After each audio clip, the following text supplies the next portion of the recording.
దాన్ని శాంక్షన్ చేయించుకున్నారా? First question. Election code వచ్చింది అంటున్నారు సార్ ఎలక్షన్ కోడ్ మేమైతే నువ్వు ప్రొసీడింగ్ ఇయ్యంగానే ఎలక్షన్ కోడ్ మేము తెలియ కదా, అది ఎలక్షన్ కమిషనే వచ్చింది.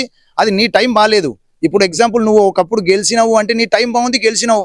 ఇప్పుడు నువ్వు ఇచ్చినావు నీ టైం బాగాలేదు కాబట్టి ఎలక్షన్స్ వచ్చినాయి, నీ వర్కులు కాలేవు.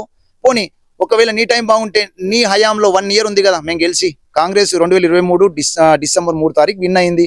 మరి అప్పటి నుంచి మన ఇప్పుడు 25లో 4 నెలలు శాంక్షన్ అయింది.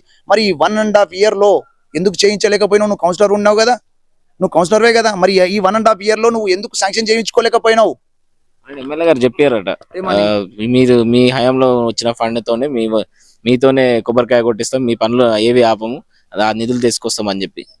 సార్ అయితే నేను ఒకటి ఏమంటున్నా అంటే మా ఎమ్మెల్యే గారు ఎవరిని ఇబ్బంది పెట్టకుండా, అయితే ఇబ్బంది పెడితే ఏముంటుందంటే మళ్ళీ ఆయనే కామెంట్లు చేసుకుంటూ అభివృద్ధికి అడ్డుపడతారనే ఉద్దేశంతో ఆయన అందరినీ కలుపుకోపోవాలి. జనాలు ఇబ్బంది పడొద్దు. ఈ టిఆర్ఎస్ పార్టీ నాయకుడు కానీ, కాంగ్రెస్ పార్టీ నాయకుడు కానీ, బీజేపీ పార్టీ నాయకుడు కానీ ఎవరిని, వీళ్ళ ముగ్గురిని ఒక వరుస క్రమంలో నిలబెట్టి జనాలకి సేవ చేద్దామనే ఉద్దేశంతో ఆ మాట అనుండొచ్చు. నేనైతే వినలేదు, ఆ మాట అనుండొచ్చు. ఆయన ఒకటి ఏదన్నా అన్నాడనే మన ప్రూఫ్ ఉందా? లేదు. ఆయన నోటికి వస్తే ఏదొస్తుంది, ఉన్నారు, చేస్తున్నా, అది చేస్తున్నా, నా వెనకాల జనాలు ఉన్నారు అని మాట్లాడుతుండు. కానీ దేనికి ప్రూఫ్ లేదు. నేను విత్ ఎవిడెన్స్ మీరు ఏ ప్రూఫ్ అడితే ఆ ప్రూఫ్ ఎన్నిక రెడీ ఉన్నా, మున్సిపాలిటీకి వెళ్ళి చర్చకు పెడదామని నేను రెడీ ఉన్నా. దయచేసి